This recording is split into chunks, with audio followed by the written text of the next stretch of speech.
한교인 박준 목사입니다.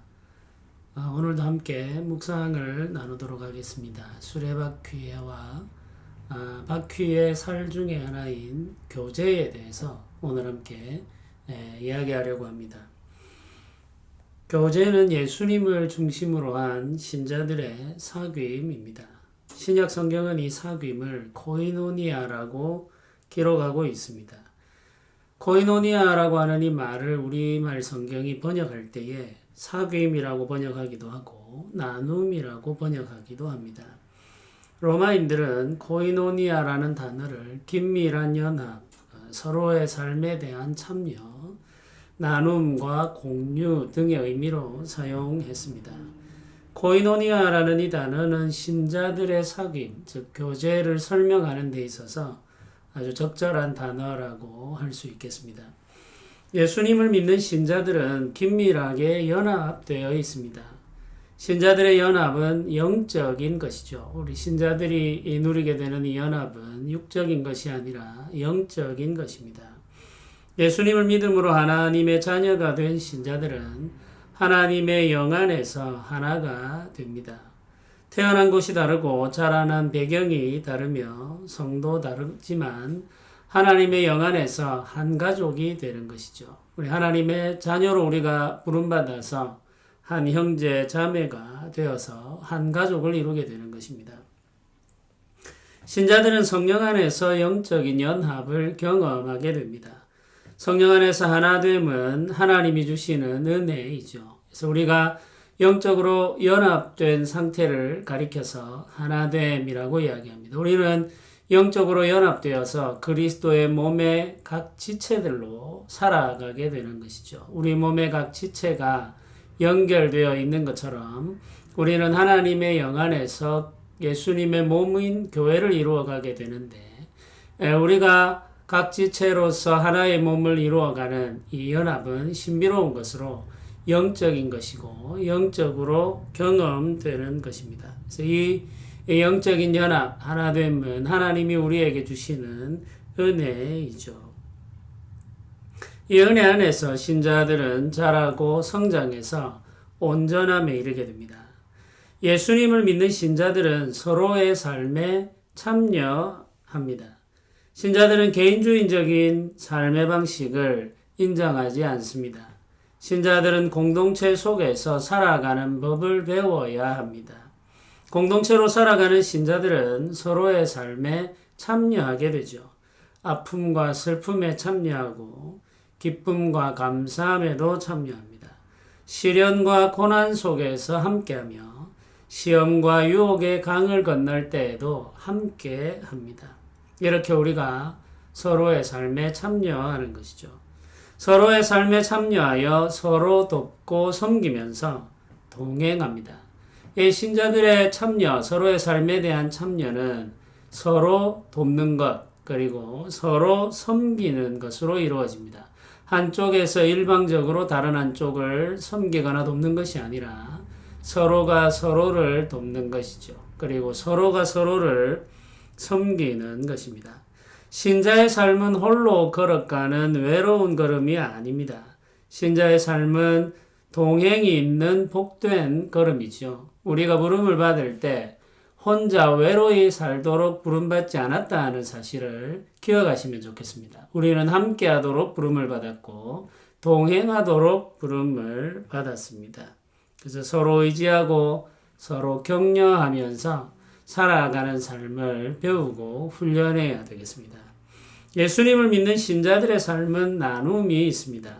신자들은 자신이 받은 은혜를 이웃들과 나눕니다. 하나님께서 허락하신 은혜는 나눔으로 인하여서 더 커지게 되죠. 하나님이 주신 영적인 복과 물질적인 복이 나눔을 통하여서 이웃들의 삶을 풍성하게 합니다. 성령으로 충만한 교회는 나눔이 풍성하게 되죠. 성령이 우리 가운데 임하여서 일하고 역사하실 때에 나타나는 증거 중에 하나가 바로 나눔입니다.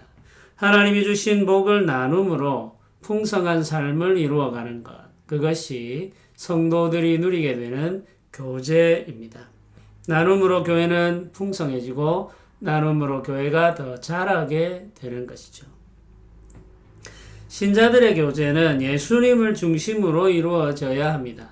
예수님의 다스림을 따르지 않는 교제는 인간적인 즐거움을 추구하게 되어서 선한 열매를 맺을 수 없습니다.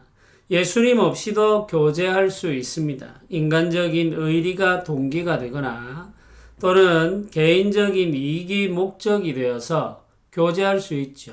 이런 이유 때문에 교회에 나올 수도 있습니다. 누군가가 좋아서 혹은 누군가를 위해서 혹은 우리가 어떤 이익을 얻기 위해서 교회에 나올 수도 있죠. 그러나 이렇게 되어서는 우리 삶이 열매 맺을 수가 없습니다. 우리의 교제는 하나님을 중심으로 예수님을 중심으로 하는 교제가 되어야 합니다. 주님의 말씀을 중심으로 해서 교제해야 된다는 거죠. 신자들의 교제는 인간적인 의리가 동기가 되거나 개인적인 이익이 목적이 되어서 이루어지는 교제와 다릅니다. 신자들의 교제는 예수님을 중심으로 하죠. 그래서 예수님을 믿고 사랑하는 마음이 동기가 되고 예수님의 나라를 섬기며 확장하는 것이 목적이 되어서 이루어지는 교제입니다. 예수님의 말씀을 믿고 따르는 가운데 함께 나누는 교제인 것이죠. 예수님을 중심으로 한 신자들의 교제는 진리의 가르침을 공유하고 있습니다. 우리가 믿는 도리가 무엇인지 알고 있어야 하고 우리가 추구해야 할 사명이 무엇인지 알고 함께 공유해야 하는 것이죠. 믿는 바가 다르고 추구하는 목적이 다르면 참된 교제에 이를 수가 없습니다. 우리가 믿고 있는 진리가 하나이고 우리가 추구하는 목적이 하나이며 우리가 건설하려고 하는 교회가 같을 때 참된 교제가 이루어집니다. 우리가 소망하는 바가 다르고 꿈꾸는 바가 다르고 믿고 있는 바가 다르면 참되고 온전한 교제를 이룰 수 없는 것이죠.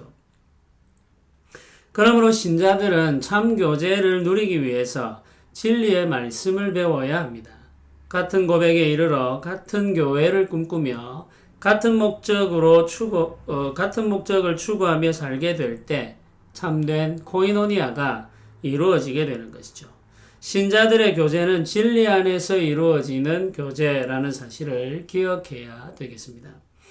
신자들의 교제는 하나님과의 교제만큼이나 중요합니다.